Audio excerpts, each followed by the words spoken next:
It wasn't that he cared much for the bitter taste of beer, but he hung out with blokes who swilled booze in pubs and saw the street through hazy blinds. It wasn't that he enjoyed the furtive pleasure of a spliff in a neatly corner of the park, but he kept company with boys whose friendship was illegal. It wasn't that he was keen on football, but he jogged up and down obediently on the touchline, hoping the ball wouldn't come his way.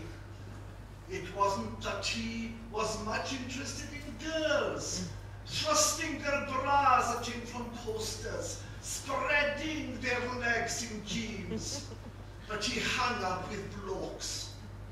It wasn't that he cared much for any of these things, but anything was better than being himself on the lonely corners of streets. William's last visit, when he came down to visit us for the last time that autumn, we took his bird box up to the woods above the Berach stream. We shuffled through fallen leaves till we came to a sturdy oak, and stretching up together, we struggled to secure the box beneath the arm of a branch. His chest was tight, and twice we had to stop for him to take deep breaths of country air.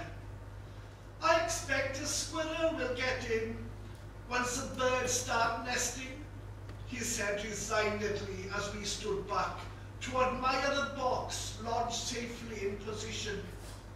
That winter, as a tumour took hold in his stomach, I would pass the nest on my weekly walk and saw it bombarded by the Kimo rain, warped by the therapeutic wind.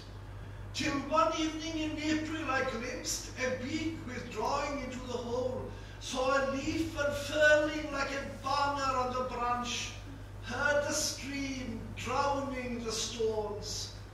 But it was then we heard of his morphia injections, and the next time I passed that way, the predicted squirrel was gorging itself on flesh. I heard it clawing and scrabbling inside the box till its head came bursting through. St. David's Ward. The last time I saw you, you'd had another operation and they had stitched you up. Once more the nurses were urging you to walk to the bathroom. I didn't like what I heard. I could have carried you there in my arms. Instead, I returned to stand uneasily by the empty bed and tried to talk to another patient till you came stumbling back.